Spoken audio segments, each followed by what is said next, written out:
Dear students, a very warm welcome to all of you in my today's lecture of Managerial Economics. In today's lecture, we will discuss upon the topic Steps in Demand Forecasting. यानी कि आज के lecture में हम discuss करेंगे कि अगर कोई ऑर्गेनाइजेशन डिमांड फोरकास्टिंग को फोकस करती है तो उसमें से किन किन स्टेप्स को फॉलो करना जरूरी होता है, यानी कि डिमांड फोरकास्टिंग की क्या प्रोसेस है।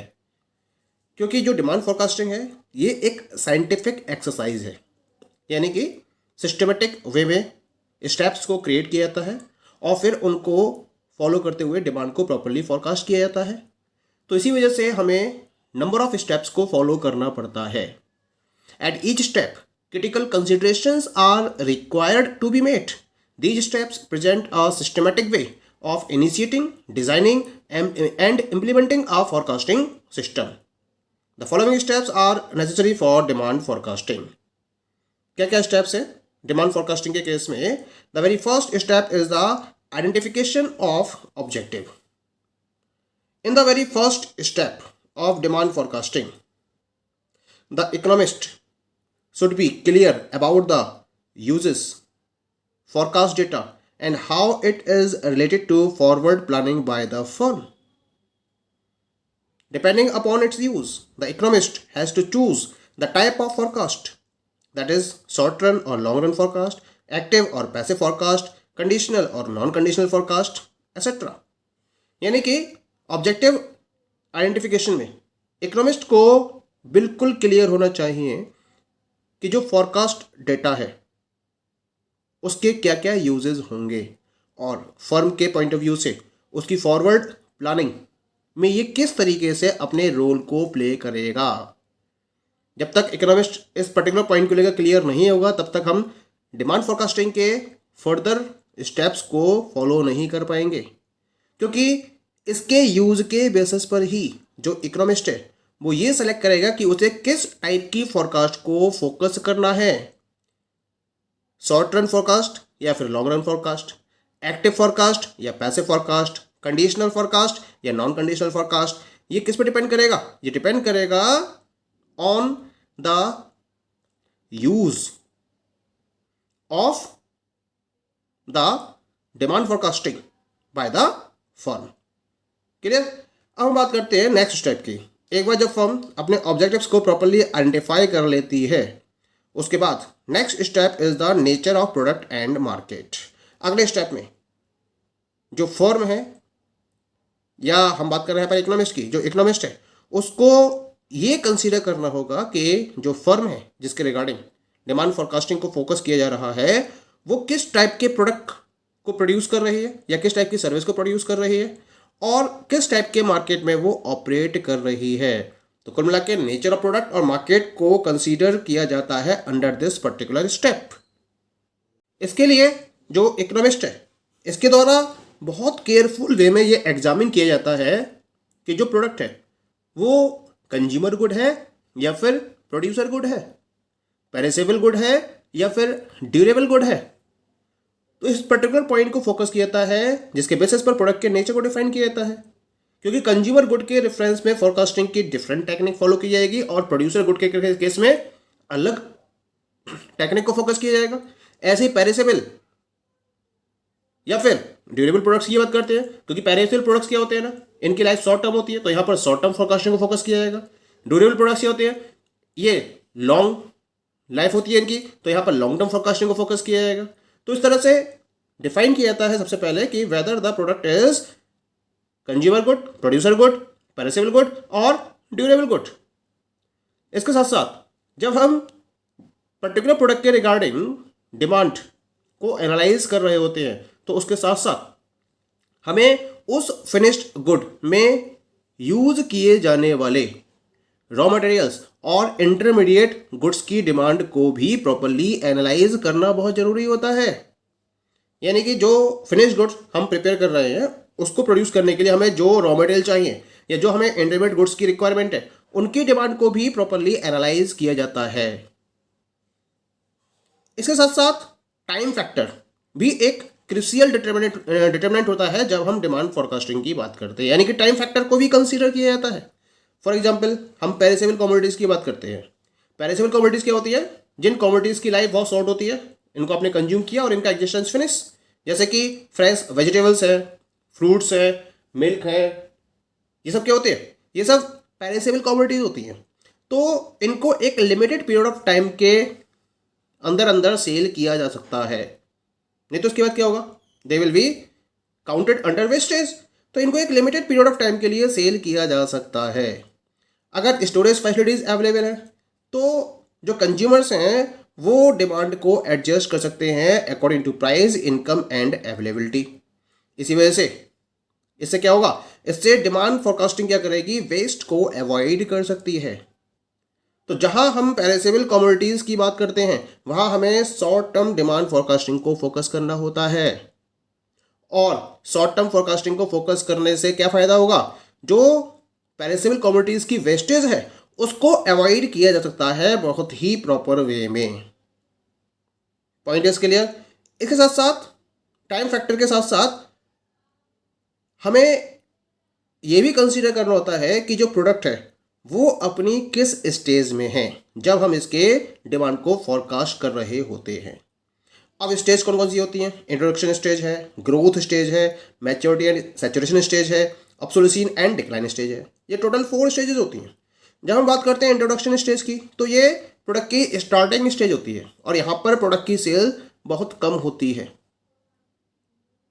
ग्रोथ स्टेज की बात करेंगे तो यहाँ प्रोडक्ट की सेल लगातार इंक्रीज हो रही होती है, इस वजह से इसको हम ग्रोथ स्टेज का नाम देते हैं। मैच्योरिटी एंड सैचुरेशन का मतलब होता है यहाँ ऑर्गेनाइजेशन अपनी मैक्सिमम सेल को अचीव कर चुकी होती है। ये ऑर्गेनाइजेशन की मैक्सिमम सेल को प्रोडक्ट के रेफरेंस में डिफाइन कर रहा है। जो आपका मैच्योरिटी एंड सैचुरेशन स्टेज है और जो ऑब्सोल्यूशन और डिक्लाइन स्टेज है, यहाँ मतलब है कि जो प्रोडक्ट की सेल है वो लगातार डिक्रीज हो रही है। तो इस तरह से आपको ये भी फोकस करना होगा जब आप डिमांड को फोरकास्ट करेंगे किसी प्रोडक्ट के रेफरेंस में कि वो अपनी लाइफ साइकिल में किस स्टेज पर है। इंट्रोडक्शन स्टेज पर है, ग्रोथ स्टेज पर है, सैचुरेशन स्टेज पर है या फिर ऑब्सोल्यूशन स्टेज पर है। उसके बेसिस पर डिमांड को प्रॉपरली फोरकास्ट किया जाता है। एक और फैक्टर है इसमें, वो है nature of competition in the market. जिस मार्केट में ऑर्गेनाइजेशन या कंपनी वर्कआउट कर रही है या फर्म वर्कआउट कर रही है वो किस टाइप का मार्केट है, उस मार्केट में नेचर ऑफ कंपटीशन क्या है, whether it is a perfect market और इम्परफेक्ट मार्केट। इम्परफेक्ट मार्केट में भी मोनोपोली मार्केट है, मोनोपोलिस्टिक मार्केट है, ऑलिगोपोली मार्केट है, इसको भी प्रॉपरली फोकस किया जाना जरूरी है क्योंकि डिमांड फोरकास्टिंग डिपेंड करेगी nature of competition in the market पर। ओके, तो ये सारे फैक्टर्स हैं जिनको प्रॉपरली फोकस किया जाता है under this particular stage. Now come to the next step number 3 and that is determinants of demand. यानी कि प्रोडक्ट के नेचर और मार्केट को डिफाइन करने के बाद, एनालाइज करने के बाद, now you are moving towards the determinants of demand. Depending on the nature of product and nature of forecast, different determinants will assume different degree of importance in different demand functions. In addition, it is important to consider socio-psychological determinants, especially demographic, sociological and psychological factors affecting the demand. यानी कि जब हम demand forecasting को focus करते हैं तो उसमें हमें क्या करना होता है? हमें डिमांड फंक्शन में ऑपरेट करने वाले डिफरेंट डिटरमिनेंट्स को भी प्रॉपरली एनालाइज करना होता है और ये डिपेंड करेगा upon the nature of the product and nature of forecast. हमारा प्रोडक्ट का नेचर क्या है और हमारी फोरकास्ट का नेचर क्या है, इस पर डिपेंड करेगा कि कौन कौन से डिटरमिनेंट्स को एनालाइज किया जाना चाहिए। क्योंकि जो डिफरेंट डिटरमिनेंट्स हैं उनकी जो डिग्री ऑफ इंपॉर्टेंस है वो डिफरेंट डिमांड फंक्शंस के अकॉर्डिंग डिफरेंट होती है। इसी वजह से हमें पहले ये देखना पड़ता है कि प्रोडक्ट का नेचर क्या है और फोरकास्ट का नेचर क्या है, उसके अकॉर्डिंग हम डिटरमिनेंट्स को कंसीडर करते हैं। लेकिन इसके साथ साथ सबसे इंपॉर्टेंट पॉइंट क्या है कि डिमांड फंक्शन के अंदर आने वाले डिफरेंट डिटरमिनेंट्स को भी तो आपको कंसीडर करना ही करना है, लेकिन इसके साथ साथ आपको सोशियो साइकोलॉजिकल डिटर्मिनेंट्स को भी प्रॉपर्ली कंसीडर करना होता है। और इन सोशियो साइकोलॉजिकल डिटर्मिनेंट्स में खासतौर से डेमोग्राफिक, सोशियोलॉजिकल और साइकोलॉजिकल फैक्टर्स जो डिमांड को अफेक्ट कर रहे हैं उनको प्रॉपर्ली कंसीडर किया जाना मस्ट है। क्लियर? एक बार आप डिटर्मिनेंट्स ऑफ डिमांड को प्रॉपर्ली कंसीडर कर लेते हो स्टेप 3 में, then you are moving towards the step number 4 and this is the analysis of factors. अब यहां पर आपको प्रॉपर्ली फैक्टर्स को एनालाइज करना है। जो जो फैक्टर्स आपने स्टेप नंबर 3 तक कंसीडर कर लिए हैं उन सारे फैक्टर्स को अब आपको क्या करना है, अब आपको यहां पर एनालाइज करना है, उनकी एनालिसिस करनी है। इन analysis of factors is especially important depending upon whether it is the aggregate demand in the economy or the industry's demand or the company's demand or the consumer's demand which is being predicted। तो यहाँ पर आपको कुल मिला के सारे factors को properly analyse करना है। और जब आप फैक्टर्स की एनालिसिस कर रहे होंगे तो आपको ये भी देखना है कि भाई जो प्रेडिक्शन आप लेके चल रहे हो या जिसके रिगार्डिंग आप डिमांड फॉरकास्टिंग कर रहे हो उसमें आप इकोनॉमी के पॉइंट ऑफ व्यू से एग्रीगेट डिमांड को फॉलो कर रहे हो या फिर इंडस्ट्री की डिमांड को फॉलो कर रहे हो या कंपनी की डिमांड को कैलकुलेट कर रहे हो या फिर कंज्यूमर्स की डिमांड को डिटरमाइन कर रहे हो। तो ये भी आपको एनालिसिस ऑफ फैक्टर्स में कंसीडर करना होता है और उसके बेसिस पर जो भी फैक्टर्स कंसीडर किए गए हैं उनको इस पर्टिकुलर स्टेप में एनालाइज किया जाता है। एनालिसिस कंप्लीट हो गई, ठीक है। एनालिसिस कंप्लीट होने के बाद अब आप क्या करोगे, now you will move to the next step, step number 5 and this is the choice of method. बहुत इंपॉर्टेंट स्टेप है ये, it is a very important step. The economist has to choose a particular technique from among various techniques of demand forecasting depending upon the nature of the product. Then data is collected to make the forecast. तो कुल मिला के इस step में आपको demand forecasting से related various techniques में से पर्टिकुलर टेक्निक्स को चूज करना होता है जो ऊपर दिए गए सारे स्टेप्स की कंडीशंस को फुलफिल कर रही हो, यानी कि मार्केट के नेचर को, प्रोडक्ट के नेचर को, डिटरमिनेंट्स ऑफ डिमांड को, इन सबको प्रॉपरली फुलफिल करते हुए जो टेक्निक कंप्लीट वे में अपनी उपस्थिति देती है, प्रेजेंस देती है, उस टेक्निक को फॉलो करके आप डिमांड फोरकास्टिंग के प्रोसेस को आगे बढ़ाते हो। डिफरेंट फोरकास्टिंग टेक्निक्स हम प्रीवियस लेक्चर्स में डिस्कस कर चुके हैं। जैसे मैंने इसको दो पार्ट में डिवाइड करा था, एक तो थे आपके स्टैटिस्टिकल मेथड्स और एक थे आपके सर्वे मेथड्स। सर्वे मेथड्स को मैंने क्वालिटेटिव मेथड्स में कंसीडर किया था और स्टैटिस्टिकल मेथड्स को मैंने क्वांटिटेटिव मेथड्स में कंसीडर किया था। इनमें भी बहुत सारी वैरायटीज थी, बहुत सारी टेक्निक्स थी। अब क्या किया गया था कि इन टेक्निक में से जो टेक्निक मोस्ट सुटेबल होती है अकॉर्डिंग टू द सिचुएशन, उसको फॉलो करते हुए यहाँ इकोनॉमिस्ट क्या करता है, डेटा को कलेक्ट करता है और डेटा कलेक्ट करने के बाद उसके रिगार्डिंग प्रॉपर फोरकास्ट को फोकस किया जाता है। Clear? Now come to the last step, step number 6, that is testing accuracy. यानी कि एक बार जब आप डिमांड फोरकास्टिंग के बेसिस पर डिमांड को प्रॉपरली फोरकास्ट कर लेते हो, उसके बाद आपको क्या करना है, जो आपने डेटा फोरकास्ट किया है उसकी स्टैटिस्टिकल एक्यूरेसी को टेस्ट करना है। और इसकी स्टैटिस्टिकल एक्यूरेसी को टेस्ट करने के लिए हमारे पास वेरियस मेथड्स अवेलेबल होते हैं, जिनमें से कुछ मेथड्स तो बहुत सिंपल होते हैं, इनएक्सपेंसिव होते हैं, लेकिन कुछ मेथड्स ऐसे भी हैं जो बहुत ज़्यादा कॉम्प्लेक्स भी हैं और डिफ़िकल्ट भी हैं। हालांकि हमें ये टेस्टिंग फॉलो करनी होती है, क्यों? जिससे कि हम जो मार्जिन ऑफ फोरकास्टिंग एरर है उसको प्रॉपर्ली या तो अवॉइड कर सके या उसको मिनिमम लेवल तक रिड्यूस कर सके। इसी वजह से टेस्टिंग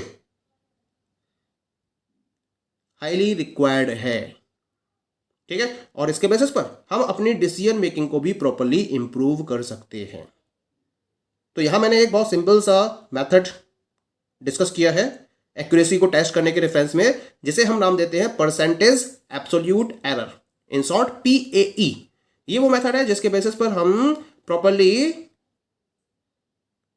स्टैटिस्टिकल एक्यूरेसी को टेस्ट कर सकते हैं। तो एक बहुत सिंपल सा फॉर्मूला इसके regarding, PAE is equal to Y T minus Y T mod, और इसका बाई टी बार इसका mod upon Y T into 100, जहाँ जो बाई टी है वो फॉरकास्टेड यानी कि एस्टिमेटेड वैल्यू को रिप्रेजेंट करता है, और जो बाई टी